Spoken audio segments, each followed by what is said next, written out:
What's happening? Today we're in 1 Corinthians 10. I'm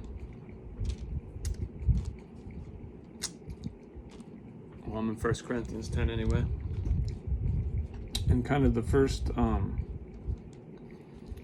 4 verses of the chapter kind of set me on a little quest here that I'm going to take you guys along the ride. I mean, I guess I'm not going to have a chance to cover all of it, but we're going to end up in Exodus.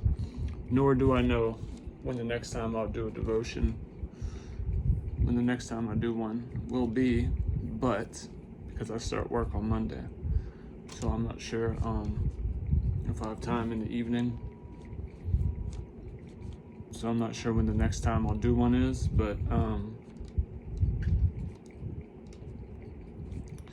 I'm just going to take you on a trip. We're going to end up back in Exodus. So let me read the first 4 verses so I can explain to you how we got to Exodus. It says in 1 Corinthians chapter 10, verse 1 through 4.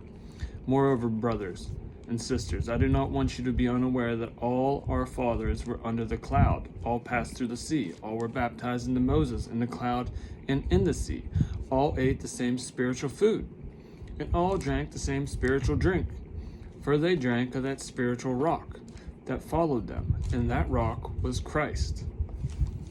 So I've read, and I don't know if I've said this before, I've read the New Testament hundreds and hundreds of times, maybe even thousands of times. And these first 4 verses, I must have just breezed right by because I find it very interesting for some reason today.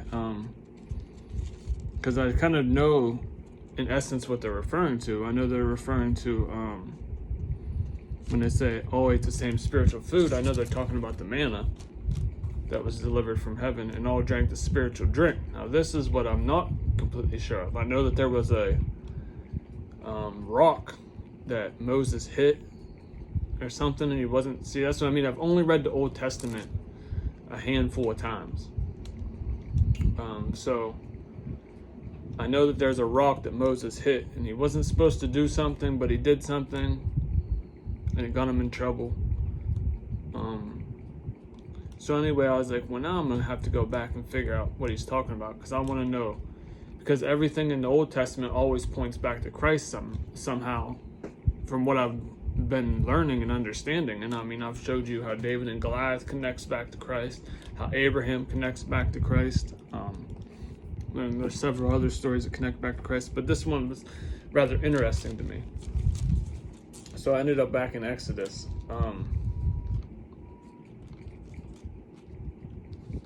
And I'm in Exodus, I think chapter 14, I believe. No, actually we're going to start in chapter 13 because I found something interesting. Chapter 14 was when the Israelites were starting to were getting ready to cross the Red Sea, fleeing from Egypt, right? So I wanted to start there because this is where they get into the wilderness, and once they cross the Red Sea, they get in the wilderness, and then they're fed manna and water, etc., which is what Corinthians was talking about. So I decided I wanted to start back a little bit and find out what was going on before they hit the Red Sea. And I found an interesting part. You know what? I want to talk about something real quick because it's going to bother me. I'm not going to be able to focus on what I'm talking about here.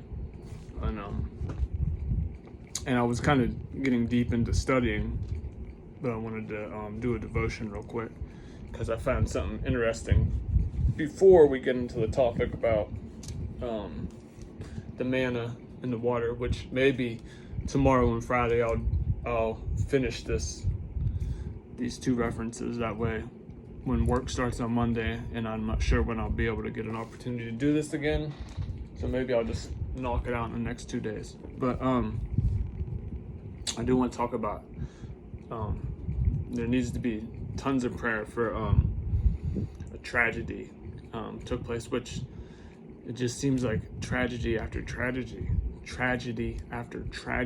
continues to happen. And I'm sure that they always happen, but maybe as you get older, you know more people, so therefore the tragedy affects you a little bit more. I don't know, because when I was younger, it didn't seem like there was this much tragedy, but I could be wrong. It might just been because I was young. But there was a young man that was in a car accident yesterday, him and his two friends, and this young man, one of the young men passed away, and the other two survived, as far as my understanding is. Now, I could be completely wrong, but the last I knew, two of them survived, one of them passed away, and the one that passed away was played Little League when I was the coach, and he was on a team of this, like I said, I don't like to drop names of people, but he was on a team of one of our best coaches that we've ever had. Such a tragedy. So anybody that knows me is, if I coached your kid, or if I've ever coached your kid at all, they become like my children for the rest of their life. When I see them, I want to talk to them, I want to watch them, I want to see how good they're doing, I want to encourage them, I want to edify them, I want to pick them up, I want to be there until I leave this earth. So I don't care if when they're 40, if they need something, they're like one of my kids. From the time I coach them to the time I leave the earth. That's how it's going. That's just how I get down. So I didn't coach this kid, but he did play Little League, and I knew that his coach really well, and his coach was a really good guy. Is a really good guy. Is a great guy. So I know that this news probably devastated him, because I know that he views his children, the kids that he coaches, the same way I do. So I can't imagine the pain that he's going through as well. I mean, obviously the families as well, they need great prayer, but just gut wrenching. But I also, and the reason why I brought it up, because obviously they need prayer, and I know that there's tons of people praying for them, I'm sure.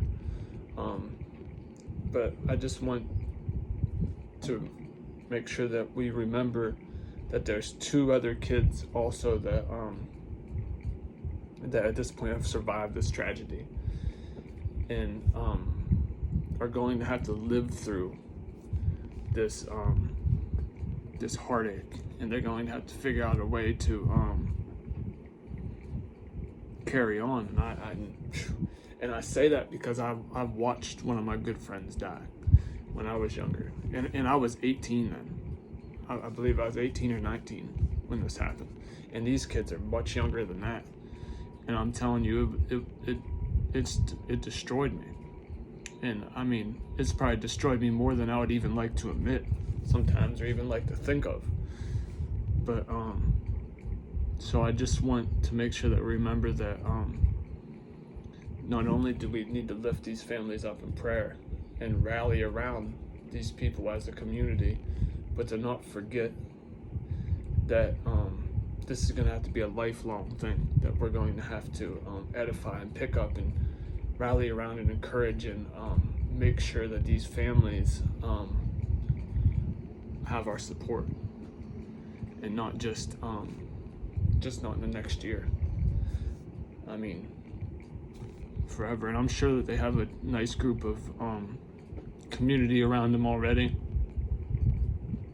I'm more than sure that they do, but I just want to because I don't know the other two. I knew the kid that passed away. I don't know the other two kids, not that I'm aware of anyway. So I just hope that we remember that they're going to need tons of prayer for a long time, and they're going to need tons of people to encourage them, rally around them, and understand, to the best of our knowledge, to try to understand their the turmoil that they're going to be internally, because this is going to impact them for a long time.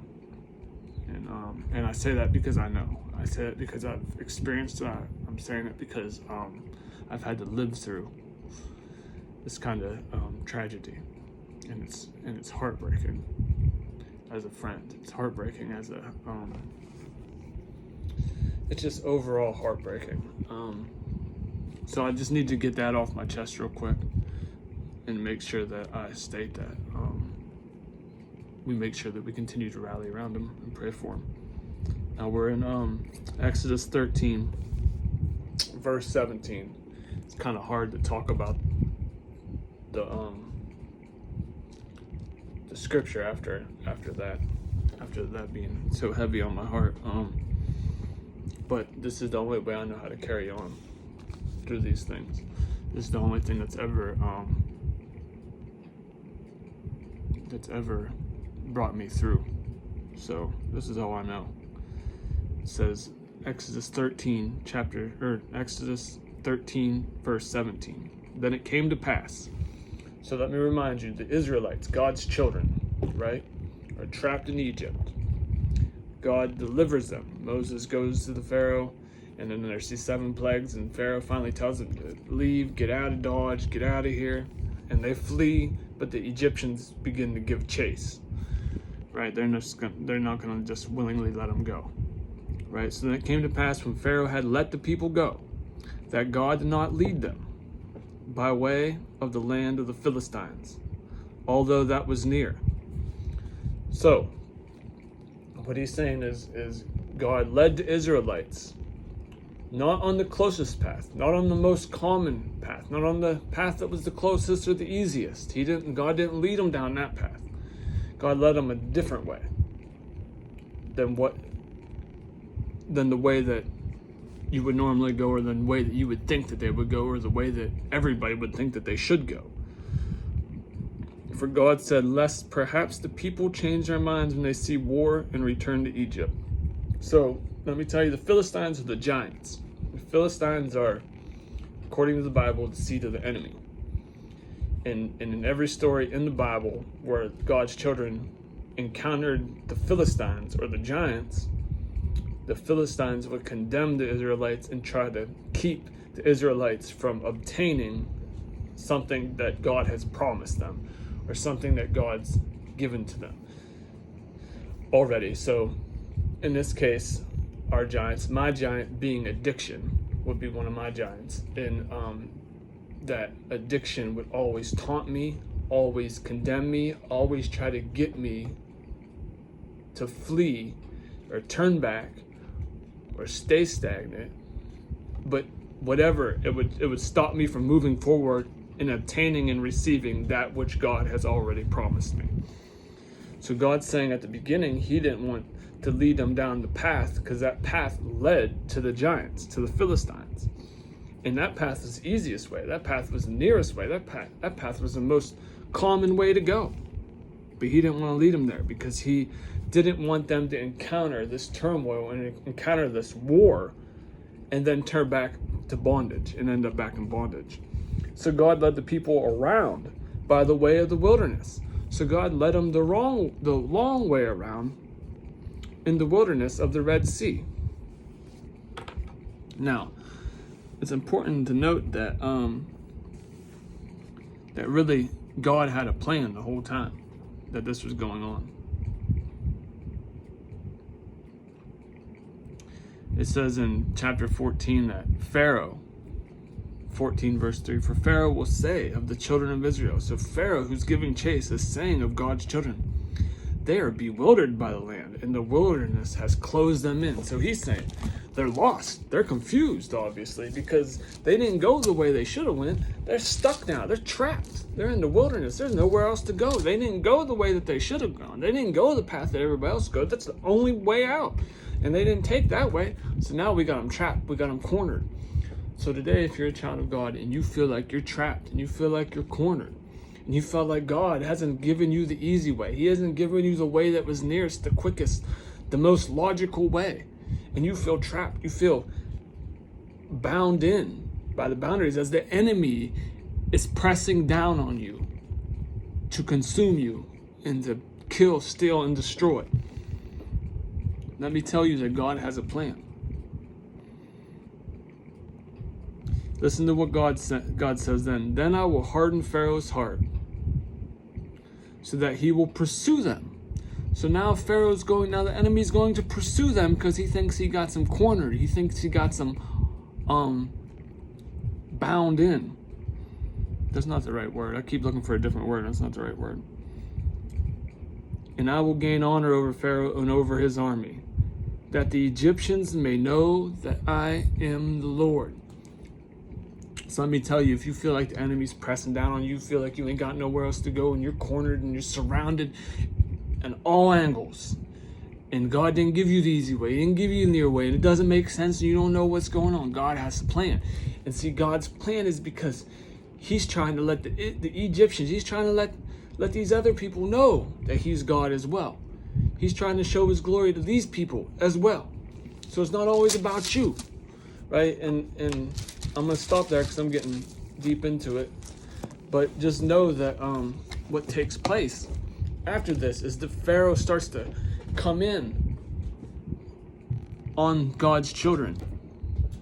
And God splits the Red Sea for His children to cross through the dry land, through the Red Sea. And then as the Egyptians give chase, the Red Sea collapses, drowns most of the army. But the rest of the army of people that are left, now seeing all of God's glory. If they haven't already known it by now, they now know that the Lord God is the Alpha and Omega, the beginning and the end, the great I am. So I just wanted to say that if you feel like you're boxed in today, that's the word I was looking for, boxed in, and there's no way out, and you thought you should have went that way, and it was the easiest way to go, and it was the most logical way to go, and it was the closest way to go. God knows what He's doing. He's going to give you a way out.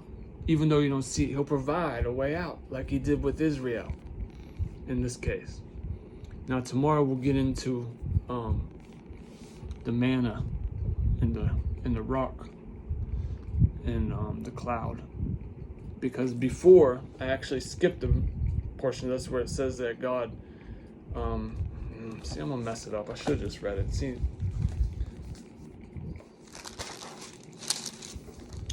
and the Lord went before them by day in a pillar of cloud to lead the way, and by night in a pillar of fire to give them light, so as to go by day and go by night. He did not take away the pillar of cloud by day or the pillar of fire by night from before the people. So although you can't figure it out, remember, this is what faith is. Faith isn't, I believe because I see. Faith is believing without seeing. That although you don't know how, although you're not sure how you're going to escape, although you don't know how, or why, or when, or where, God got a plan.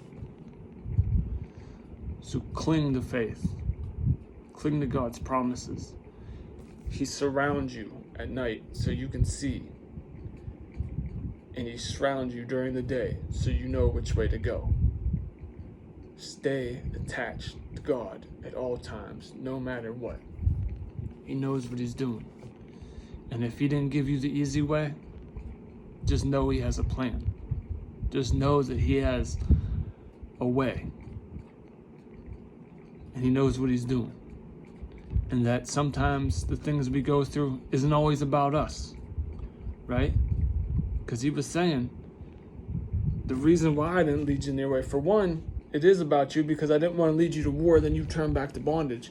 But two, this is going to serve two purposes. Not only am I going to deliver you, and you're not going to have to encounter war and turn back into bondage, but also now these people are going to know that I am the Lord.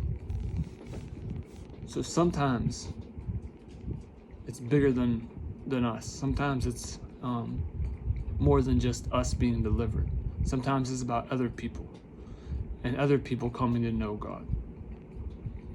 And I know I'm not too excited, but today it's been a long week, long 2 weeks. But hey, stay with me. Stay in your word. Stay clinging to God. Man, I don't even know if I'm gonna post this. 1.